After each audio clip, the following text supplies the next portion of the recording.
کعبے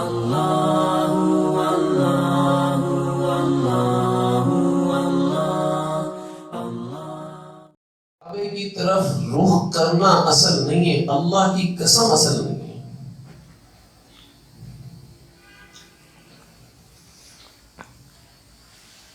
انی وجہت وجہی للذی فطر السماوات والارض حنیفا، اس کا مطلب، توجیہ کا مطلب یہ نہیں ہے کہ جو رخ ہے وہ کعبے کی طرف ہو جائے صرف، اس کا مطلب یہ نہیں۔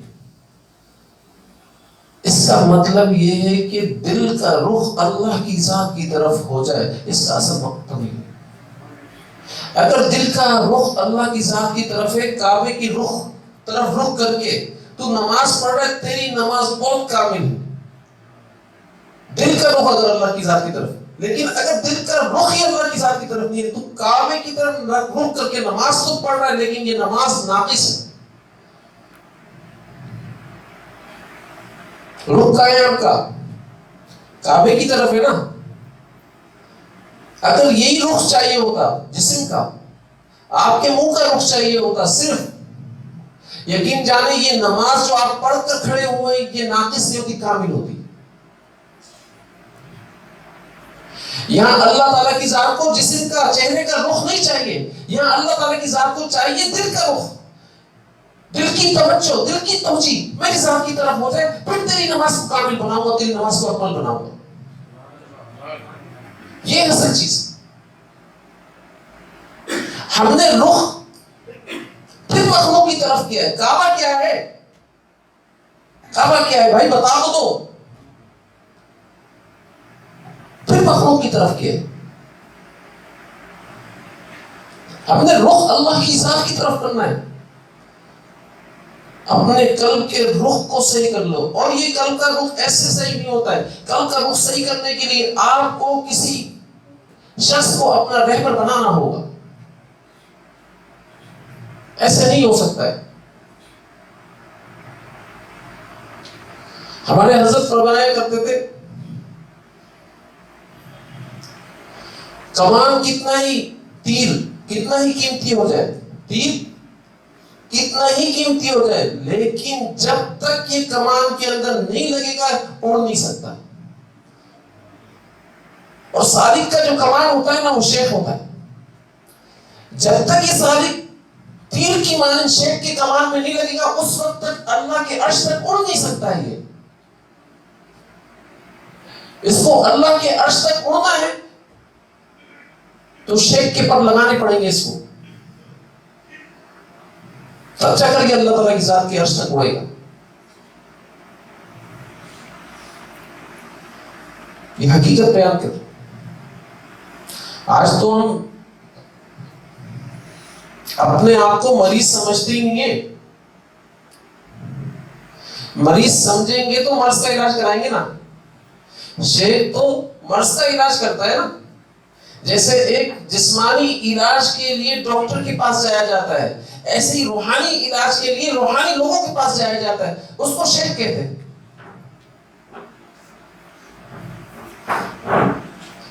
لیکن اس کے لیے سب سے پہلے ایک چیز ہوتی ہے، اپنے آپ کو مریض تو سمجھو۔ ہم اپنے آپ کو مریض سمجھتے ہی نہیں ہیں، ہم تو سامنے والے کو مریض سمجھ رہے ہوتے ہیں۔ حضرت امام مجدد رحمت اللہ علیہ نے اپنے مکتوبات کے اندر ایک ٹرم بیان کی ہے جس کو کہتے ہیں دید قصور۔ کیا کہتے ہیں؟ دید قصور۔ یہ اس طرح بیان کیے، اور اس کا مطلب کیا ہے؟ اس کا مطلب یہ ہے کہ اپنے عیبوں کے اوپر نظر رکھنا اور سامنے والے کے عیبوں سے اندھا ہو جانا، اس کا مطلب یہ ہے۔ لیکن آج اس دید قصور کے اوپر عمل کتنا ہے بتا دو دے۔ ارے میں سامنے جب شیشے کے کھڑے ہوتا ہوں تو اپنے چہرے کو دیکھ رہا ہوتا ہوں، اپنے چہرے کو دیکھ کر یہ کوشش کر رہا ہوتا ہوں کہاں کا داغ ہے، کہاں کا دانے والے، کوئی چہرہ اچھا لگ رہا ہے برا لگ رہا ہے۔ تو شیشے کے اندر دیکھ کر میں اپنا علاج کر رہا ہوتا ہوں. تو ہمارے حضرت فرمایا کرتے تھے، حضور اکرم صلی اللہ علیہ وسلم نے فرمایا ہے کہ مومن دوسرے مومن کے لیے آئینہ ہے، آئینہ کی مانند ہے.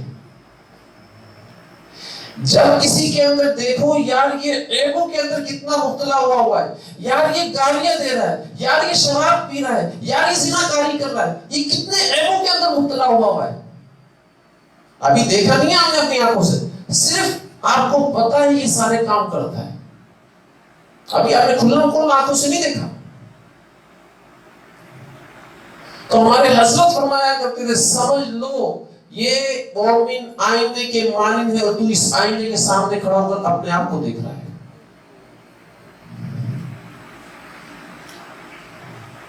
ایمان والا آئینے کی مانند ہے نا بھائی.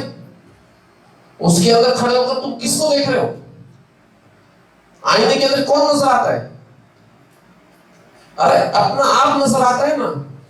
اگر کسی عیب والے مسلمان کو سمجھتے ہو کہ عیب ہے اس کے اندر دیکھ رہے ہو تو سمجھ لو آپ اپنے آپ کو دیکھ رہے ہو. وہ آئینہ آپ کے عیب دکھا رہا ہے. آپ بتاؤ اس کے عیبوں پر نظر جائے گی آپ کی؟ آپ کی نظر اپنے عیبوں کے اوپر ہی رہے گی. اپنے عیبوں کو ہی صحیح کر رہے ہو.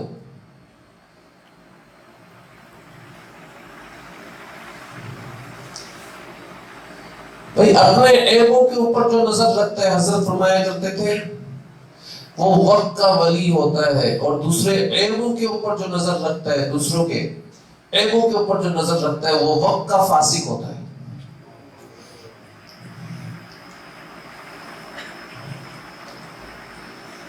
اب بتاؤ ہم لوگ وقت کے فاسق ہیں یا ولی ہیں؟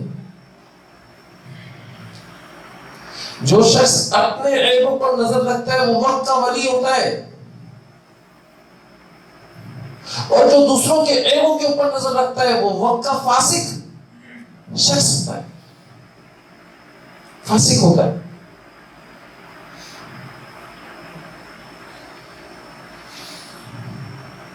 حضرت نے ایک حکایت بیان کی. حضرت امام مجدد علی ثانی رحمۃ اللہ علیہ حکایت کیا بیان کی، عجیب حکایت. فرمایا ایک چور، اس کا بیٹا بھی چور. اب وہ اپنے باپ کے کارنامے بیان کر رہا ہے. ایک چور، اس کا بیٹا بھی چور، اپنے باپ کے کارنامے بیان کر رہا ہے. فرما رہا ہے ابو البہشتی ایک گھر کے اندر چوری کرنے کے اندر گھسا. ابو البہشتی کہتے ہیں جنت کا ابا، اپنے باپ کو کہہ رہا ہے کہ جنت کے ابا ایک گھر کے اندر چوری کرنے کے اندر گھسے تو دیکھا سامنے ایک بدماش تہجد کی نماز پڑھ رہا تھا.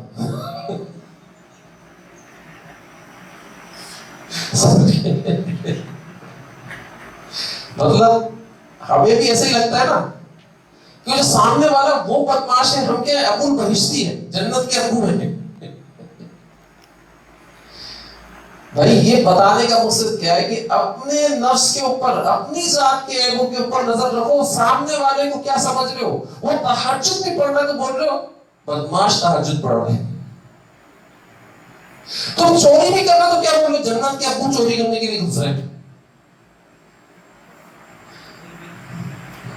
سمجھ میں آ رہی ہے بات؟ اپنے آپ کو جنت کے ابا کہہ دیا، اور جو تہجد پڑھ رہا اس کو کیا کہا؟ بدماش. تو امام مجدد علی ثانی رحمۃ اللہ علیہ فرماتے ہیں کہ دیکھو اس حکایت سے، اور یہ سچی حکایت ہے، کوئی بنائی ہوئی حکایت نہیں ہے. دیکھو اس حکایت سے پتہ چلتا ہے کہ جو چور ہوتا ہے نا یہ اپنے آپ کو ساہوکار سمجھ رہا ہوتا ہے، یہ اپنے آپ کو ولی اللہ سمجھ رہا ہوتا ہے، اور سامنے والا جتنے بھی اللہ تعالیٰ کی ذات کے احکامات کے اوپر عمل کر رہا ہوتا ہے اس کو ہی چور سمجھ رہا ہوتا ہے. آج آپ دیکھ رہے ہیں بہت بڑے بڑے علماء حضرات کے اوپر الزامات لگائے جاتے ہیں. کوئی بولتے ہیں ڈیزل چور ہے، کوئی بولتے ہیں فلاں چور ہے، کوئی بولتے ہیں فلاں چور. الزامات لگتے ہی لگتے ہیں. یہ سارے الزامات کون لگا رہا ہوتا ہے؟ یہ ساری ایک جوئی کون کر رہا ہوتا ہے؟ جن کو اندر کی کہانی بھی نہیں معلوم، جن کو پتہ بھی نہیں ہے کچھ. اور عوام الناس ان کے کہنے کے اوپر، ان کی بات کرنے کے اوپر عیوب کے عیوب چھٹ رہی ہوتی. ارے آپ کو پتا ہے کہ انہوں نے ایسا کام کیا؟ اگر کیا بھی ہے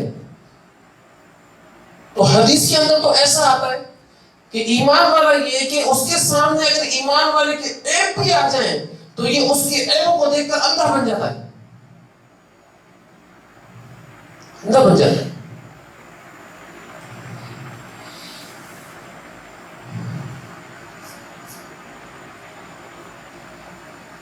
ایک شخص کا واقعہ آتا ہے کہ اس کو کسی بھائی نے اندھا سمجھ کر کپڑے تبدیل کر لیے تھے اس کے سامنے، اندھا سمجھ کر. اور وہ اندھا نہیں تھا، یہ سمجھ لیا تھا یار یہ آنکھوں سے اندھا ہے، شاید اس وجہ سے اس کو تو نظر آ رہا نہیں، میں اس کے سامنے کپڑے تبدیل کر لیتا ہوں.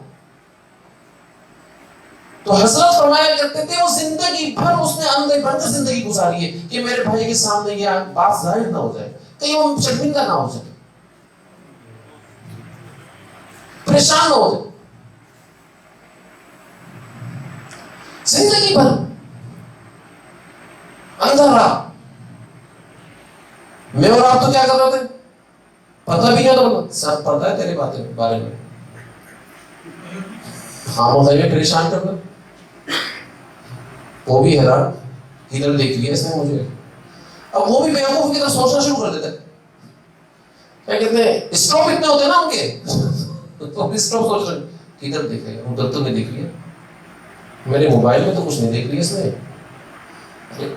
وہاں پر بھی گیا تھا. پھر سوچنا وہاں نہیں، وہاں پر بھی نہیں دیکھا ہے. پھر فون کر کے پوچھ رہا ہے ابھی تجھ سے تو معلوم کر لیا. پریشان کرنے والی بات ہے نا، معلوم بھی نہیں ہے. اور پھر کیا ہے؟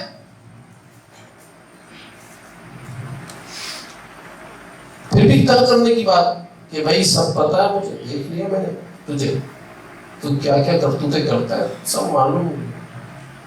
تیرے امی کو بتاؤں، تیرے ابا کو بتاؤں گا، تیرے فلاں فلاں شخص کو بتاؤں گا. یہ باتیں اللہ کے نبی صلی اللہ علیہ وسلم کی تعلیمات کے خلاف باتیں یقین جانے.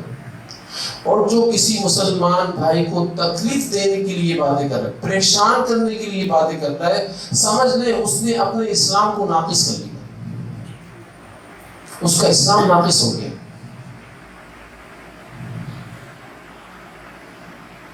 اس کے اسلام کے اندر نقص پیدا ہو گیا. ارے آپ نے تو چھپانی تھی نا باتیں، آپ ظاہر کیے جا رہے ہو، اپنے آپ کو تو ولی اللہ بنا کر پیش کرتے ہو، اور سامنے والے بھائی کو حد الامکان یہ کوشش ہوتی ہے کہ یہ کسی طریقے سے بے غرض کمینہ جتنی بھی لمبی لمبی گالی ہے نا وہ ساری اس کے اوپر ڈکلیئر ہو جائے، سب آ جائے اس کے اندر ہی.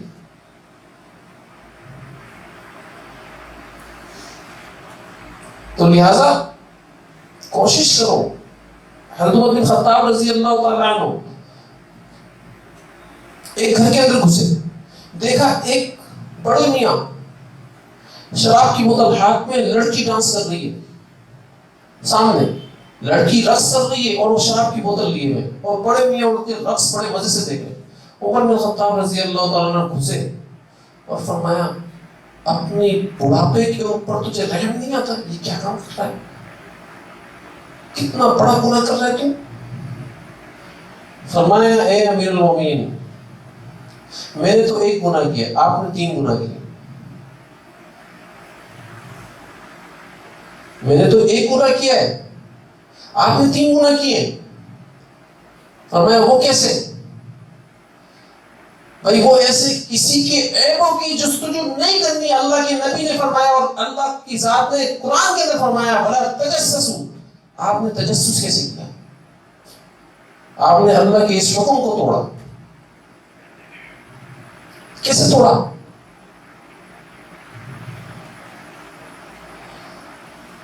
دوسرا کہ اللہ کی ذات نے فرمایا ہے کہ دروازے سے آؤ، آپ دیوار پھیلا کر کیسے آئے میرے گھر کے اندر؟ یہ دوسرا حکم توڑا ہے. اور تیسرا قرآن کا حکم، جب بھی کسی گھر پر جاؤ اجازت کے ساتھ جاؤ. آپ بغیر اجازت میرے گھر کے اندر داخل کیسے ہو گئے؟ آپ نے تو 3 بڑے گناہ کیے. حضرت عمر بن خطاب رضی اللہ تعالیٰ عنہ فوراً توبہ کرنا شروع کی، استغفار، اللہ کی ذات کی طرف متوجہ ہوئے اور اتنی تیز روئے کہ اپنے منہ کے اندر کپڑا دے لیا کہ میری آواز عبداللہ ابن مسعود رضی اللہ تعالیٰ عنہ باہر کھڑے ہوئے تھے کہیں سن کر اندر نہ آ جائے.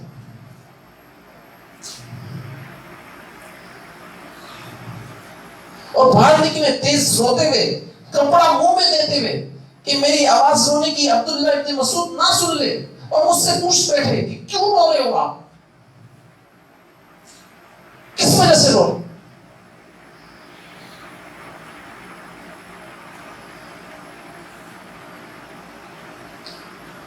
یہ وہ شخص تھے جو حضرت عمر بن خطاب رضی اللہ تعالیٰ عنہ کی مجلس میں مشورے کے اندر بیٹھا کرتے تھے. مشورے میں آنا بند کر دیا، نہیں جا رہے. جب کافی دن ہو گئے، یہ سمجھے کہ بھئی واقعہ اب بھول گئے ہوں گے امیر المومنین، تو جا کر بیٹھے. جیسے ہی دیکھا عمر بن خطاب رضی اللہ عنہ نے فوراً بلایا، ادھر آؤ. اب یہ ڈر گئے، آج تو سب کے سامنے میری بے عزتی ہوگی، آج تو مجھے نہیں چھوڑا جائے، آج تو میرے عیب اجڑیں گے. اور بلا کر بولا ادھر کان کرو قریب میرے. بولا وہ جو بات تھی نا رات والی، وہ اللہ کی قسم میں نے کسی کو بھی نہیں بتائی. وہ جو رات والی بات تھی نا، وہ اللہ کی قسم میں نے کسی کو بھی نہیں بتائی. فرمایا آپ بھی کان ادھر کریں. انہوں نے کان ادھر کیا. بولا اس کے بعد سے اللہ کی قسم میں نے اس رات کے بعد سے شراب بھی کبھی نہیں پی ہے. شراب چھوڑ دی، شراب چھوڑ دی میں. یہ بڑے اونچے لوگ ہوا، مجھے اور آپ کو تو کسی کا کوئی بات معلوم چلتی ہے تو کیا کرتے ہیں؟ سب سے پہلے رشتے کے معاملے میں سب سے پہلے کیا ہو رہا ہوتا ہے؟ کوئی ایک پتا کیا ہے وہ اس کے اندر. ایسا ہی ہوتا ہے نا، کیا ہوتا ہے؟ تجسس عیبوں کی ہوتی ہے. کیوں جائے؟ ارے عیبوں کو ختم کرنے کا طریقہ ہوتا ہے.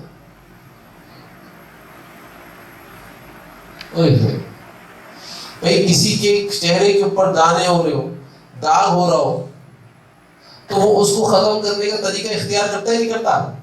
کوئی کریم یوز کرتا ہے نہیں کرتا ہے؟ یہ بتائیں. اگر آپ نے کسی مسلمان بھائی کے عیب دیکھ لیے تو سمجھ لیں یہ آپ کے عیب ہے، اس کے عیب نہیں ہے. اب آپ نے اپنا علاج کرنا ہے، اور اپنا علاج کیا کرنا ہے؟ تہجد کے اندر بیٹھ کر اللہ کی بارگاہ میں رونا ہے کہ اللہ میرے مسلمان بھائی کے عیبوں کو دور کر دے، میرے عیبوں کو دور کر دے. بتائیے کتنے ہم لوگ روتے ہیں؟ تہجد کی نماز کتنا پڑھتے ہیں؟ حدیث کے اندر آتا ہے، حضرت حسن بصری رحمۃ اللہ علیہ فرماتے ہیں جو شخص تہجد کی نماز پڑھتا ہے اللہ تعالیٰ اپنے نور میں سے اس کے چہرے پر نور بھر دیتے ہیں. ارے اللہ کے نور سے آپ اپنے چہرے پر نور بنوا رہے ہو، میک اپ کروا رہے ہو اللہ کی ذات سے. یہ بیوٹی پارلر اللہ کا ہے، کسی اور کا نہیں ہے. سمجھ گئے میری بات کو؟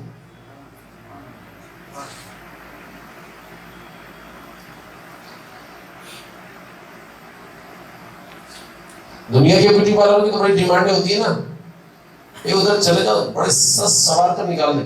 تو اللہ تعالیٰ کے ساتھ میرے بیوٹی پارلر میں تو آ، میں اپنے چہرے کے نور میں سے تیرے چہرے کے اوپر نور بھروں گا. لیکن اس بیوٹی پارلر کا ٹائم ہے، ٹائم یہ تہجد کے وقت میں آ جا، کھڑا ہو جا میرے سامنے. اب جب کھڑا ہو رہا ہے بندہ تو یقین جانے جب آپ کے چہرے کے اوپر اللہ تعالیٰ اپنے چہرے سے نور اپنے نور میں سے نور آپ کے چہرے کے اوپر مل رہے ہوں گے تو یقین جانیں اس کا اثر براہ راست جس کے آپ نے عیب دیکھے ہوں گے اس کے اوپر پڑ رہے گا اور وہ عیبوں سے بری ہو رہا ہوگا، عیبوں سے بری ہو رہا ہوگا۔ میں عیب سے بری بھی کرنا چاہتا ہوں، سامنے والے کو نکالنا بھی چاہتا ہوں۔ رو تو صحیح، امت کے لیے روئے تو صحیح۔ ہم لوگ حضور صلی اللہ علیہ وسلم کی عادت مبارکہ یہ تھی کہ وہ امت کے لیے ہر حال میں رویا کرتے تھے اور ہر وقت رویا کرتے تھے، ہر وقت رویا کرتے تھے۔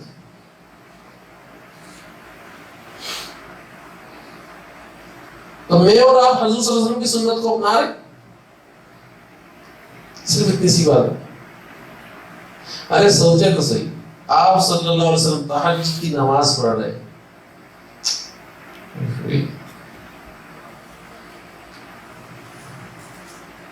تہجد کی نماز پڑھ رہے ہیں آپ صلی اللہ علیہ وسلم، اور تہجد کی نماز سے فراغت کے بعد دعا کر رہے امت کے گنہگاروں کے لیے، ظالموں کے لیے،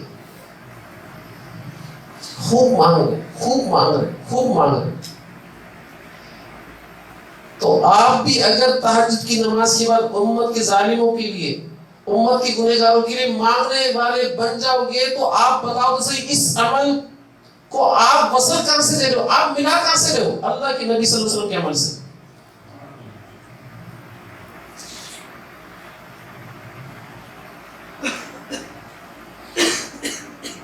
آٹومیٹک قلب کے اندر قلب اطہر کا فیض آنا شروع ہو جائے گا۔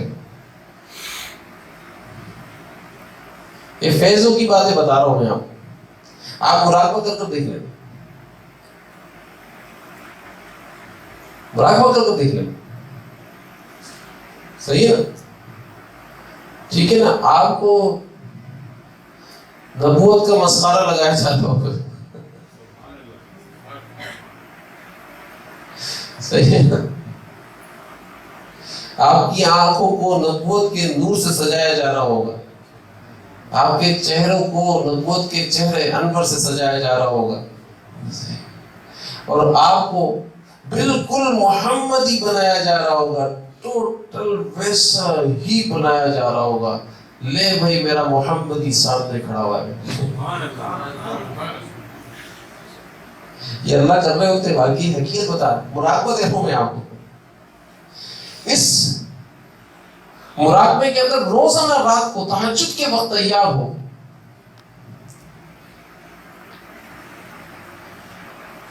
بھائی شیشہ کون سا ہے؟ شیشہ آپ صلی اللہ علیہ وسلم کی ذات کا ہے۔ اب آپ صلی اللہ علیہ وسلم کی ذات کے شیشے کے اندر آپ دیکھ رہے ہو کہ میں ویسے ہی لگ رہا ہوں، نہیں لگ رہا؟ میرا چہرہ ویسا ہے، سر ویسا ہی لگ رہا ہے، میرے جسم کے جو کپڑے ویسے ہی لگ رہے، ساری چیزیں ویسی لگ رہی، ہاں ویسے ہی لگ رہی۔ اس شیشے مبارک کے اندر آپ کو ویسا ہی بنایا جا رہا، ویسا ہی دکھانے کے لیے آپ کو اس شیشے مبارک کے اندر کھڑا کر دیا جاتا ہے سامنے۔ کیا آپ جیسے ہوئے نہیں ہوئے؟ بہت مزہ آتا ہے، آ رہا ہے بھی مزہ نہیں آ رہا؟ تو جب کرو گے تو کتنا مزہ آئے گا۔ روزانہ رات کو کیا کرو اس مراقبے کو، روزانہ رات۔ اور تہجد کی نماز کا تو ہر بندہ پابند ہو جائے، ہر بندہ تہجد کی نماز کو نہ چھوڑے۔ جو بندہ تہجد کی نماز کا پابند ہو جاتا ہے اس کے پاس سے یاد رکھیے گا کبھی بھی فرض نماز فوت نہیں ہوتی، فرض نماز کا تاریخ نہیں ہوتا۔ وہ تہجد کی نماز کا عادی بناؤ۔ صحابہ کرام رضوان اللہ علیہ اجمعین کو 1 سال تک تہجد کی نماز کا عادی بنایا، 1 سال تک 5 وقت کی نماز نہیں آئی ہے، 1 سال تک صحابہ کرام رضوان اللہ علیہ اجمعین سے تہجد کی نماز پڑھائی گئی ہے صرف۔ جب یہ عادت ہو گئی اس کے بعد 5 وقت کی نماز کو لایا گیا ہے، اور جب 5 وقت کی نماز لائی گئی تو ان کے لیے وہ نماز پڑھنا بہت آسان تھا، آسان تھا۔ تہجد کی نماز کو بھی نہیں چھوڑا انہوں نے. کیوں؟ کیونکہ عادت بھی ہو گئی تھی اور اس میں مزہ بھی آتا تھا. اس کے اندر پتا تھا کہ اللہ تعالیٰ کی ذات کے قرب کے معاملات کتنے ہیں. ایک سخی ہو، وہ باہر کھڑا ہو کر، آپ کے گھر کے باہر کھڑا ہو کر بول رہا ہے دروازہ کھولو، میں تمہیں عطا کرنے کے لیے آیا ہوں. جا بھاگ جا، ہمیں نہیں لینا، ہم نہیں لینا چاہتے. تو جو بندہ تہجد کی نماز کے لیے نہیں اٹھتا، پڑا رہتا ہے، وہ یہی کہہ رہا ہوتا اللہ تعالیٰ کے ساتھ. وہاں پر اللہ تعالیٰ اعلان کر رہے ہیں کوئی مجھ سے لینے والا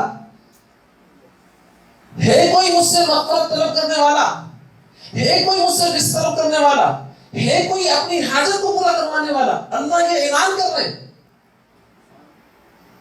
اور ہم بولتے ہیں نہیں کھولیں گے دروازہ، ہمیں نہیں چاہیے، ہمیں کچھ بھی نہیں چاہیے، نہ آپ کی مغفرت چاہیے نہ آپ کی ساتھ چاہیے. نعوذ باللہ من ذالک. یہ غیر دانستہ طور پر کر رہے ہیں، ایسا ہی کر رہے ہیں ہم لوگ. تو میرے بھائیوں، تہجد کی نماز کے اندر اٹھنے میں کیا حرج ہے؟ تھوڑا پہلے اٹھ جاؤ، 10 منٹ پہلے اٹھ جاؤ، 15 منٹ پہلے اٹھ جاؤ. بھائی 15 منٹ پہلے اٹھنے کے اندر 5 منٹ میں وضو کرو اور پھر 10 منٹ کے اندر 5 منٹ میں 2 رکعت پڑھ لو. زیادہ سے زیادہ 2 رکعت پڑھ لو بھائی، ابھی کم سے کم، زیادہ سے زیادہ کہہ رہا ہوں، کم سے کم 2 رکعت پڑھ لو، ٹھیک ہے نا؟ پھر آگے بڑھاتے چلے جاؤ اور 5 منٹ کا براق بدل لو.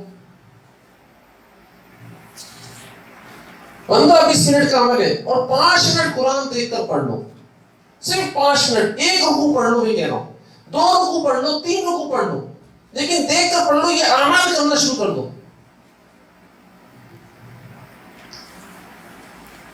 یقین جانا. اور 2 سے 3 منٹ آپ پوری امت کے لیے، پوری امت کے لیے، پوری امت کے لیے صرف ہدایت کی دعا مانگو. پوری امت کے لیے صرف ہدایت کی دعا مانگو. کافروں کے لیے ہدایت کی دعا مانگو. سارے لوگوں کے لیے، سارے عالم کے لیے ہدایت کی دعا مانگو. صرف 2 سے 3 منٹ.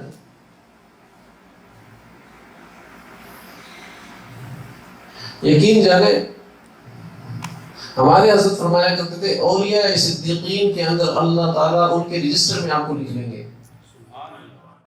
اللہ